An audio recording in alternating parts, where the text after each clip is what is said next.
Ladies and gentlemen, it's time to play some video games. And by ladies and gentlemen, I mean just Hal, because this series is pretty much just for Hal at this point. But that's okay, because Hal is awesome. And this game is awesome. I want to play the game, and I want to say the names of the people who I love and the people from above. Ooh, I forgot I'm donating blood in 2 hours. So I hope I don't end up playing this for 2 hours. I don't think I'm gonna be playing it for 2 hours. I think we'll be fine.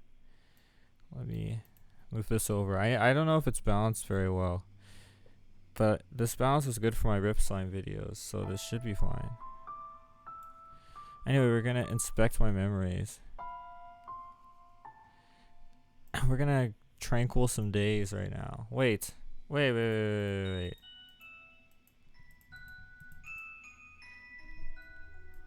Hold on. Wait, I thought... Okay, let me just keep looking. Wait, okay, when did it say this was from? If you prefer an open book to a face of stone, I guess maybe... Okay, I'm gonna trust that this isn't... Because I feel like this is... Wait, let me just make sure that this is the right save file.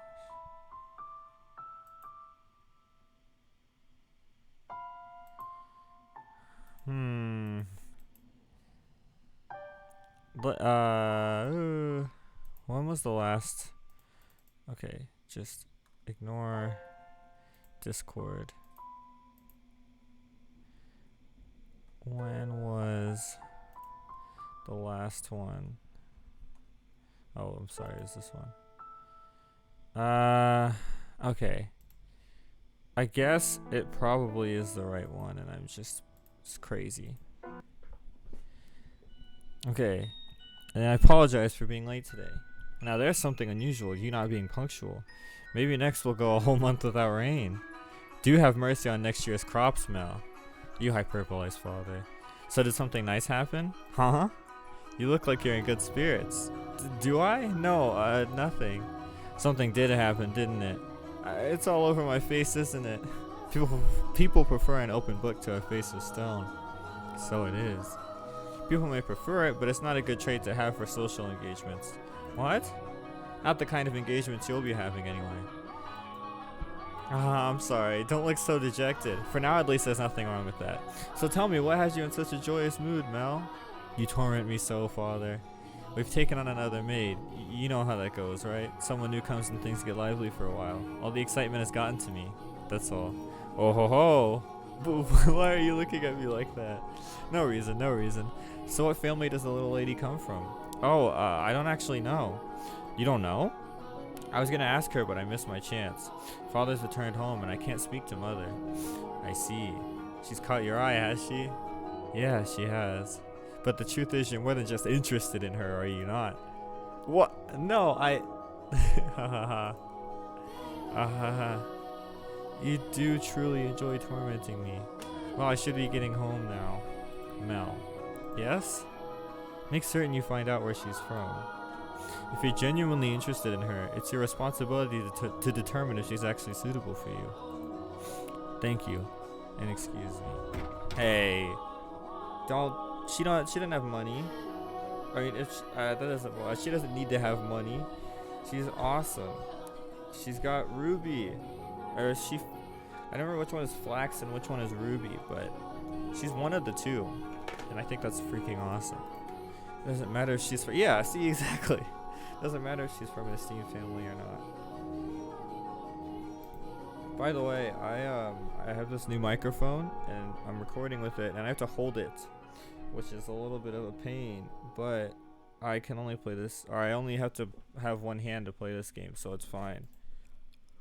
No, I'm not in love with her. I'm just interested. This isn't love. No, it couldn't be. This is me we're talking about. Besides, I hardly even know her. Young sire, blessed young sire, alms for the poor. It's the same beggar as before. I don't think he's moved since then, but he looks skinnier than last time. He's gonna have trouble making it through the summer. I should give him something while I still have a chance. Alms for the poor, have mercy. Sorry, but this is all I have to give you. Ah, thank you very much. Blessings upon you. May the Lord bless your soul, young sire. Thanks. I feel bad for him, but that's just the way of the world.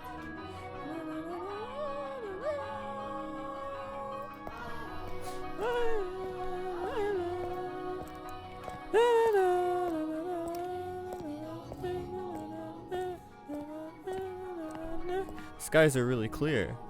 The sun shone fiercely on the town that day.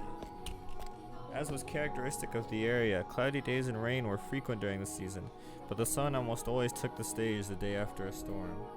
The cathedral standing tall in the center of the town, the stone-paved streets clacking with the pleasant sound of footsteps, the people peering out from beneath awnings to look up at the sky. In Mel's eyes, it was as if they were all blessed by a divine light. However, not everyone living in the same land was equally blessed. In fact, the blessed were far outnumbered by the forsaken. Even if their time would later come to be referred to as the Golden Age.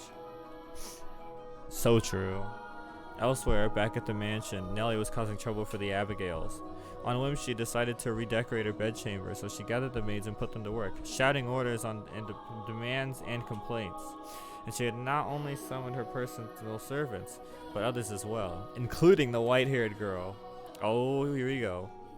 No, not like that. How many times must I tell you, the tapestry goes by the door, and I don't like the carpet's pattern. Is there anything else we can change it with?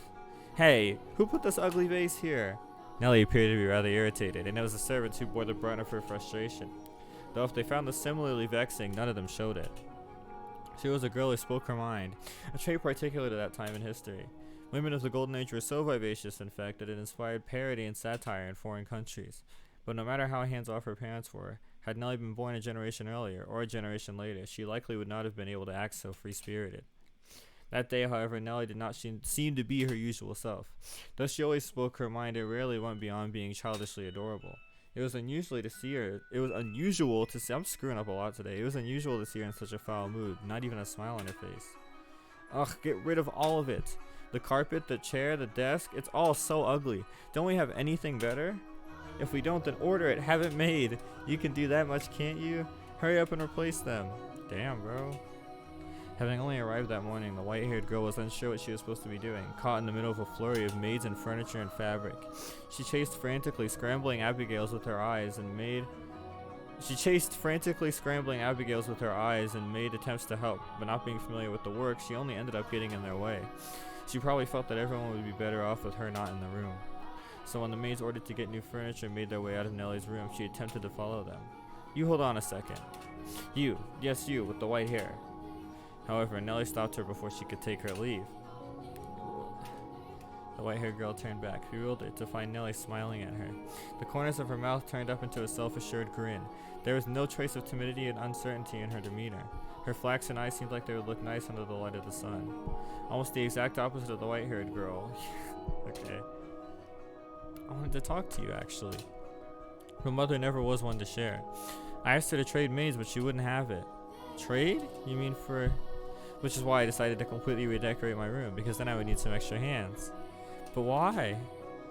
Because Mother and Father refused to tell me anything. Why is that? Who are you exactly? Where did you come from? Tell me, what house are you from? Why can't you tell me? If we took you in, you must be from a fairly decent family. As a member of the Rhodes family, I have a right to know, do I not? You can't expect me to welcome a girl into my home who won't even tell me where she came from. I don't know anything about you. I haven't seen you at any parties. I came from another country. Another country? What country? Somewhere very, very far away. Oh? North of here? East? West? South? South. It's south of here. I crossed the sea to get here, which is why we've never met before. How far did you have to travel then? How many times did the sun rise and how many stormy nights did you face? Innumerable days and nights we sailed, heading ever further north. Huh. So tell me, Lady Nellie, that is a most wonderful painting. She tried to brush me off. I won't let her get away that easy. Painting? It's in my room, so of course it's wonderful. But that one's especially so. You're both so adorable. You, Lady Nellie, and Lord Mel, hee hee. How old were you when it was painted? Whoops. Huh? Ah, that painting. Goodness, yes, you have a good eye for art. It is magnificent, isn't it? This was done when I was 4 and Mel was 7. You see how we're standing next to each other holding hands? Oh, I was too young to remember it very well, but Mel looks like he was really embarrassed. But standing there like statues makes for a boring painting. Mel explained politely. Having completely forgotten she was pressed up against the white-haired girl, she did a little twirl, stopping to face the portrait. Though many paintings lined the walls of her room, Nellie was most fond of the one of her and her brother. Two darling siblings standing side by side, the older brother smiling kindly and the younger sister sweetly tilting her head, her cheeks the color of fresh picked apples. It was like the very embodiment of their happiness. A painting lays its subjects bare, you know. A painting lays its subjects bare, you know. Fortune and misfortune, happiness and sorrow, enshrined on canvas for all to see. How long was I playing this last time? I'm trying to think of a proper length for this video. You know what? I'll just go by how I feel it. We'll just feel it out. I don't really. Alright, there's no standard. And this reflection is not merely limited to the point in time it was made either. Did you know, Master, that paintings are alive? They're drawn with a brush over an extended stretch of time, unlike photographs, which capture a singular moment. The two have their own individual merits, but a photograph is still while a painting moves. Portraits reveal both the past. Oh my God! Portraits reveal both the past and the present state of those they depict. That's very poignant. That's a very cool. I like that a lot. Mel and I have always been close. I would sing songs for him and he would teach me about all sorts of things. He's so smart. Nowadays, Mel hardly even goes on walks with me, making excuses like I'm an adult now. But we used to spend a lot of time playing together in the rose garden. I see. The white-haired girl normally had difficulty smiling, but her lips naturally curled upward as Nellie reminisced. A vision of the two happy siblings had probably swelled up in her mind. And I imagine there's a faint trace of envy in her heart as well. Lady Nellie, you love Lord Mel quite deeply, I see. Yes, of course I do. Mel's smart and he's studious and he's incredibly kind. For my birthday, he gave me this wonderful rose necklace. The jewelry shop he got it from is famous because even the royal family makes commissions from their workshop. So we had to have it ordered months in advance. Just for me. He. He's a prince. Oh? He's pretty charming, wouldn't you say? That's why I call him my prince. But you know what? Mel is a terrible dancer and he still hasn't got his feet on the ground yet. And he's so bad at interacting with girls. So there's no one else who would say that about him. God damn. He is quite the gentleman. I assumed women would be drawn to him. Gentleman? Have you met Mel already? This morning, briefly. That reminds me, Mel seemed to know about her too. What do you think about Mel? As I said, he's a gentleman. That's not what I mean. Don't think I'll let you get away with putting any funny ideas in his head. What? Mel is too trusting. He's pure of heart, so I won't stand for you trying to take advantage of him. I would never. So you say, but you actually want to get close to him. I wouldn't dream of it, Lady Nellie. He's a man far beyond my reach. You aren't planning on doing anything, are you? Not at all. And you don't have any romantic feelings for him, do you? What? Well, do you? I have no romantic feelings for him, Lady Nellie. And you won't develop any? I will not. She can't really. You can't freaking whatever. Nellie, you're his sister. You can't be so possessive. Even though one has no way of knowing how another truly feels, or how they might in the future. You wouldn't you? Now that I think about it, there are plenty of other boys. You getting together with Mel is downright absurd. Indeed. But anyway, back to what we were talking about earlier. Your family, I almost forgot. You haven't told me exactly where you came from, or anything about your... Lady Nellie, I've brought a new carpet. Just look at the embroidery. The work of a true artisan. I'm simply in love with it. Surely you will find it to your liking as well? Wow, you're right. That's a Florentine stitch, isn't it? I wonder whether someone mimicked the style or if it was imported. Either way, a great find. Let's hurry up and get it laid out. Oh, and we'll have to see how the colors go with everything else. We have to finish redecorating quickly so I can show Mel. He'll be so surprised. What wonderful taste you have, Nellie. Hehehe. When the other Abigails returned, so too did the bustle within Nellie's room. As the white-haired girl watched, a faint smile crossed her lips. Perhaps it was from relief at having escaped Nellie's inquisition. Or perhaps... Yeah. Okay, this one's gonna be short, honestly. Because I'm tired. but this is really good. So I still want to play a little bit of it. No, no, no. I forgot how much they play this freaking song in the game. Like, I recognized it. I was like, yeah, I know this song. This one's pretty common, but I forgot just how much they play this song in the game. Like, this is like the song of the game. Anyway. Ah, Nelly, I'm back. Did you eat something you're not supposed to, dearest Mel? You're unusually cheerful. I'm the same as always. Anyway, never mind that, dearest Mel. Take a look at my room. I redecorated today. So that's what you've been doing, hiding away in the house all day. How's that any different from what you were doing? You were in the church all day. I guess. I will look at your room, I promise. But first, do you know where the new maid is? Uh-oh. It's not something you want to say to Nally right now. Now, don't get any strange ideas. I just haven't yet had the chance to introduce myself, and I thought I should as a member of the family. Oh my god, no. Except you have, and I know it. Being the eldest son, it would be shameful if she were to pass me in the halls not even knowing who I am, so don't ask me. What? But you were in the house all day. She attends to mother, so why would I know where she is? Though she did help redecorate my room. You made her help? That's work for the men's service. There is no reason to make the maids do it. Oh, so you're saying I should invite a bunch of men into my room? I go into your room all the time, Nelly, and you were in my bedchamber just this morning. Only one man is around in my bedroom, dearest Mel, and that is you. So unless you become a servant, which I will not stand for, I will not ask any of them for help. Facts. Oh, Nelly, you ought to be a little more what? If you're going to lecture me, I won't hear it. What am I going to do with you, my little lady? What? What? Why are you looking at me like that? We talked about you, dearest Mel, and I'm not going to tell you what she said. About me? What did she say? Please, Nelly. She said she has no romantic interest in you. What? Why did that even come up?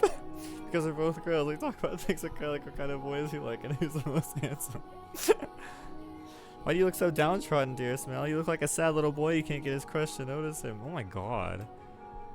Are you interested in her? That's strange. You haven't even met. I am not. It's just depressing to find out that someone you never even met doesn't like you. That's all. Aww. Nelly is stirring things up. If I'm going to make my move, I must do so soon. I don't have much time. The master of the house isn't around, so next in line would be him. That painting. They gotta meet again, please. I'm gonna play until they meet again. Unless it doesn't happen anytime. If it is a while and they don't meet again, then I won't do it. But I want them to meet again. Please. Please. Despite his near devastation by Nelly's news, Mel's flaxen eyes continue to wander in hopes of catching sight of the girl. By now it should be quite obvious to you what Mel was feeling. But the boy himself was having difficult comprehending the things going through his heart. Emotionally, he was horribly unstable, like a ship without a sail.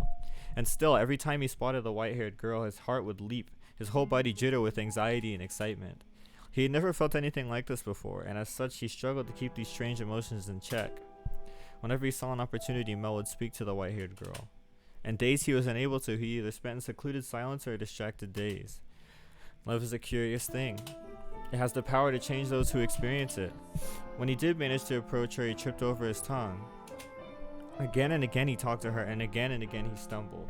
I imagine if you were to take him to see a romance at the theater in his present state, he would cry just as much as little Nelly. We cry at tragedies because we draw parallels with our own lives. At least that's what I think. Great tales of romance attain true gravity with the audience only when they are personally familiar with love. In any event, the white-haired girl was, as a result of this, visibly perturbed. She was delighted that he was being so kind to her, but confusion overpowered every other emotion. She appeared to be at a loss for what to do as he clumsily catapulted words and stares at her. But Mel did not back down, though he probably knew not what caused such fiery emotion to erupt from within his breast. One's first love in particular tends to burn like a wildfire. Are you familiar with the sensation, Master? I am. Ah. There she is. Is she cleaning? No, it looks like she's reading. It's now or never. Yeah. Boo. Ah! Ah, sorry. I didn't mean to scare you. Lord Mel, you very clearly meant to scare me. I was gonna say, bro. You literally said boo. Because you just wouldn't notice me. What are you reading? You looked pretty engrossed. Oh, I'm sorry. I should have asked for permission. It's fine. No need to apologize. Feel free to read whatever you want. And you're welcome to bring books back to your room if you'd like to spend more time with them. But I was just amazed that the mansion had a library. It must have been a lot of work to collect all these books. There are some pretty old books in here too. Your grandfather's? Some that he collected and some even older than that. Take a look at this. I think it's a diary, but it's not from this country. Or this century for that matter. Maybe a feudal lord? Haha, here he's complaining about the quality of the harvest. Can this forsaken land only produce over sour grapes? Ah, if only the largest of the, Barney? Maybe Barnier? If only the largest of the Barnier estates were mine instead. The land there is so much more suitable to cultivation. There you have it. You can read this, Lord Mal? More or less. I've looked over it several times already, so that wasn't too difficult. Why would such an old book be here? What? I'm not sure. It and all of this was already here when I moved into the mansion. Have you not lived here your whole life? I was born at our estate, but to me and Nellie this is more like our home. We moved when I was still young, and we've lived here ever since. Nellie and Mother have both grown quite fond of it. Father, though, often goes back to the house because he doesn't like all the roses. He's a lame, boring party pooper. Sorry. By himself? Yeah. Well, sometimes Mother goes with him, but for the most part, he goes alone. But don't get me wrong, it's not because they don't get along. In fact, they act more like teenagers in love than grown adults. It almost makes you sick having to watch it. It is a wonderful thing to be so close, no matter how old they may be. True, but still. There are those in the world who cannot be with the ones they care for, as much as they may wish. Oh, I'm sorry about that. Oh, that's right, the book. What were you reading? I, wasn't exactly reading. I do not enjoy reading lots of text, so I was looking at the pictures. Is that so? You seem very cultured, so I thought you'd be partial to reading. Perhaps you're actually more like Nellie and eschew your studies? Yes. I wouldn't have guessed. But you like looking at pictures? I do. What else do you like? What? What do you enjoy doing? Yo. It can be anything. I enjoy being told stories. Stories? Yes, when I was young, my father would tell me tales. What kinds of stories did you like? There is one about an imprisoned girl. Tell it to me. Hold on, let me just save real quick.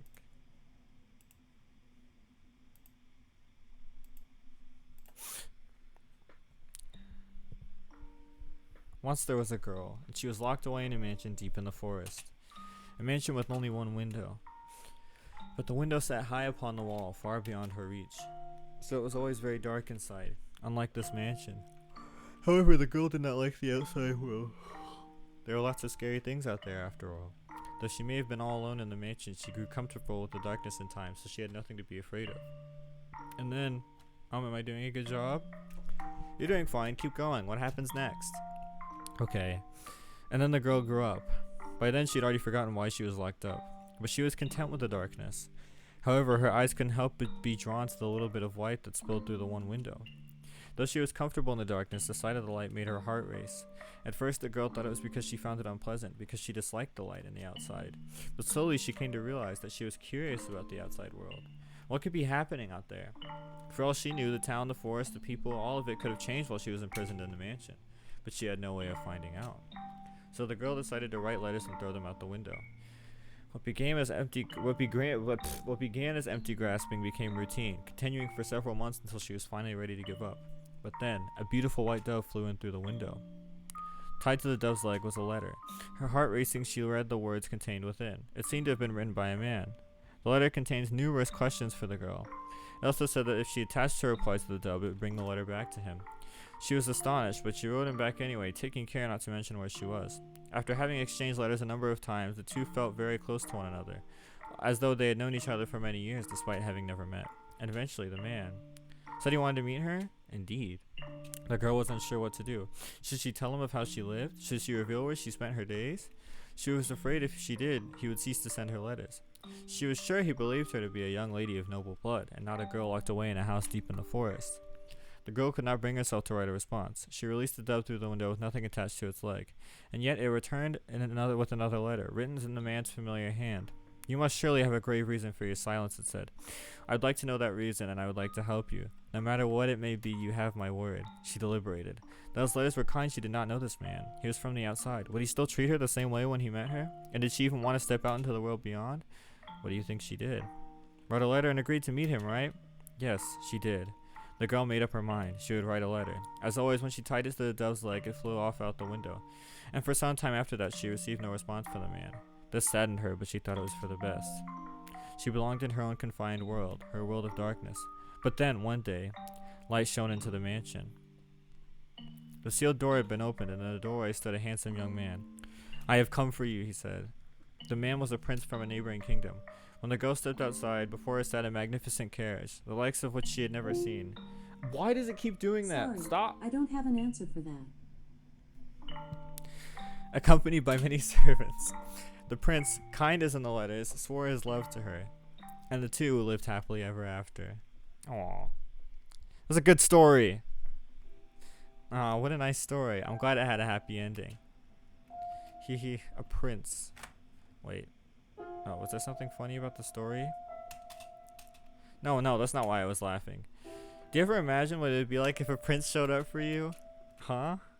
It doesn't have to be a real prince, even just someone like one. Is that something you dream about? Oh, no, I think I'm perhaps a little too old for that. You think so? Nellie still fantasizes about her prince, and she's 14. I just assumed all girls were the same. Lady Nellie's prince, that's you, Lord Mel, no? What? Is it not? I mean, we used to play make-believe a lot when we were kids, but I very much doubt she still thinks of me that way in earnest. When she calls me her prince now, it's mostly in jest. If it weren't, that would be concerning. Oh? That story, do you know if it's a regional tale? One that's been passed down through the ages? I'm not sure. It could very well be of my father's own creation. You might think me conceited, but I think the story might be about me. The girl trapped in the mansion is you? I actually was thinking that. You haven't been locked up anywhere before, have you? No, thankfully, I've never been locked up before. Thank goodness. But with an appearance like mine, I can sympathize with her being afraid of the outside world. I have at times imagined how wonderful life would be if it were only me and my father. But the girl left the house in the end. If your father really wrote that story, then I believe it contains this hope for you to end up the same way. Oh? I don't have what it takes to be a real prince and whisk you away, but I can at least pretend. Ah! He's making a move! He's making a move! So if it was your father's wish for you to see the outside world, then surely there's nothing wrong with you getting out and experiencing all the scenery that world has to offer. I want to see the outside too, or to be more specific, other countries. So if you'd like, we could maybe go see distant lands together. Oh my god! You can't see, but I'm holding a finger gun up to her head right now. Nellie's, of course, not the white-haired girl. Ah, dearest Mel, I've been looking all over for you. Nellie, look at this, dearest Mel. Mother bought me these wonderful gloves to wear on walks. The roses embroidered on the wrist are just precious. Oh my, you're right. They are beautiful. Question mark? You appear to be dizzy, Lord Mel.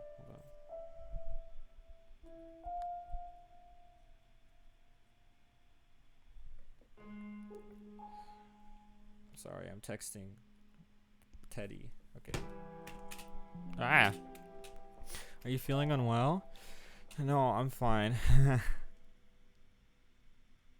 Mel was feeling frustrated at his inability to convey his feel. I think you definitely did do that.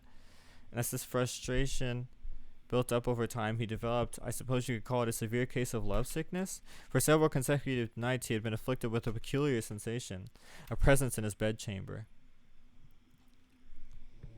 Ah! Death!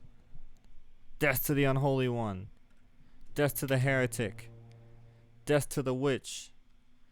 My goodness. Killed. Oh my god. She's... Why? I never wanted her to die. Was she not eating? Still off the tower. Understood? No one finds out about this. How can you be so calm? Don't you understand what you've done? Pinning the blame on me? How nice it must be to be able to distort reality with panic. You're just as guilty as any of us. I never wanted her to die. What the hell? What happened? The witch killed her. The blood of the witch killed my... Ah. That was interesting looking blood graphic there. Grr. Ah. Oh, he woke up. A dream? What was that dream? It was horribly unsettling. I was holding someone, a girl I cared for dearly, in my arms, and she was limp. It was almost as if she were dead. I've been having a lot of really unpleasant dreams lately. I can't stop shaking. Why would I have such a dream? I feel sick. Back to sleep. But I wonder, who was that girl?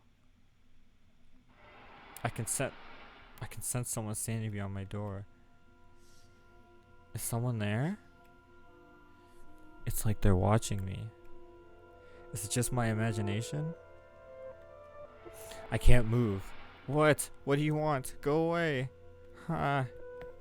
The sound is growing fainter. Ooh, we're getting to the creepy stuff. Is that truly what your story meant, Father?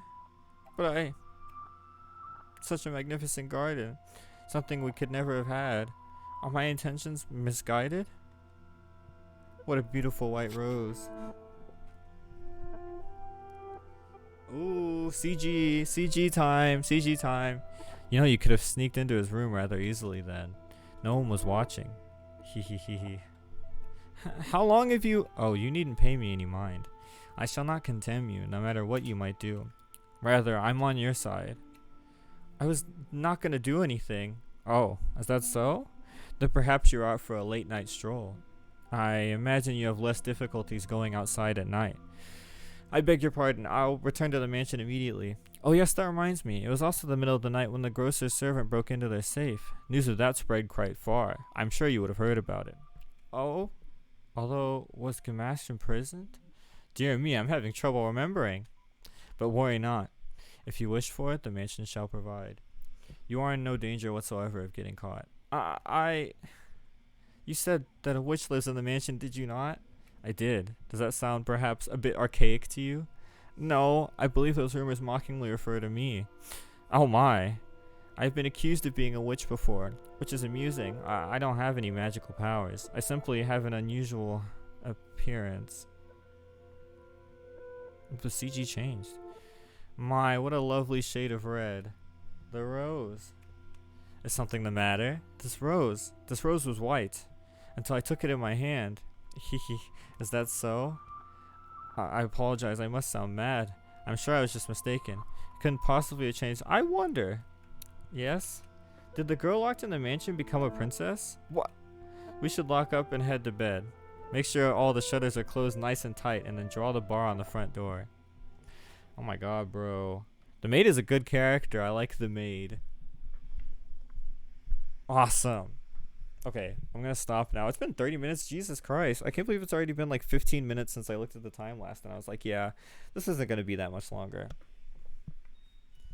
I'm not gonna, yeah, well, we can leave it there for tonight. Jesus, this game is awesome. Thank you for showing me this game, Hal. I'm really enjoying it. And we're gonna exit the game.